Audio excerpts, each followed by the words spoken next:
For those who are working on their New Year's resolutions, here's my mental health advice to you.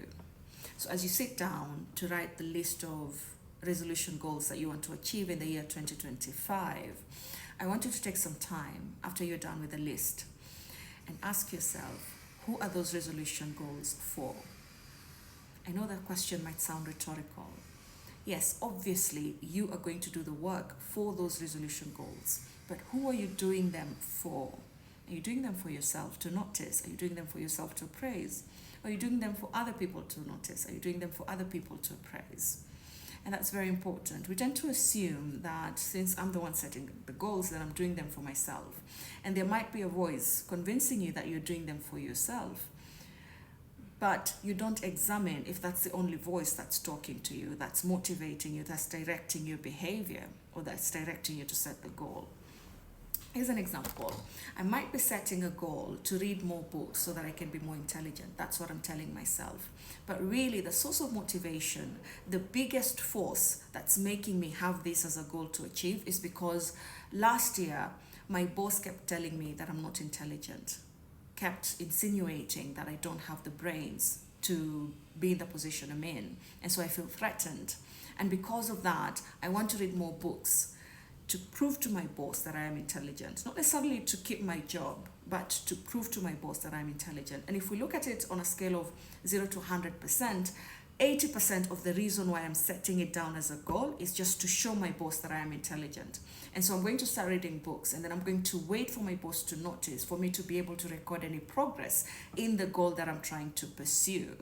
And so you might find yourself perhaps getting discouraged if your boss is not noticing and you've already read 10 books.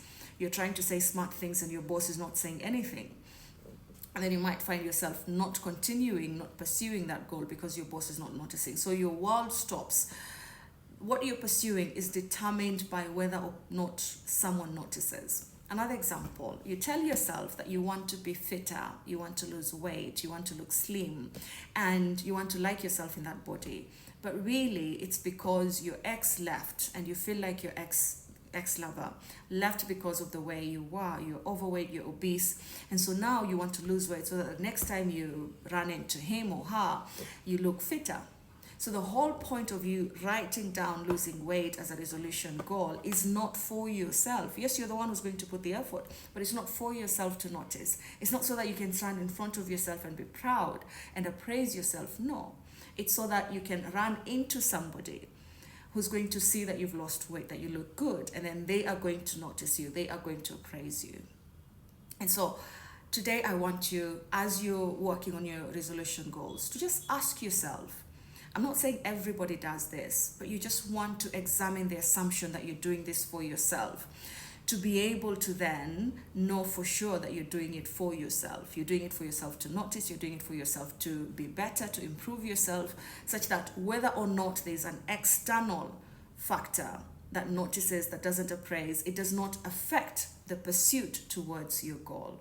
So, the New Year's resolution goals that you're setting, who are they for? That's a question you need to answer once you've written down your resolution goals. All the best in your new year.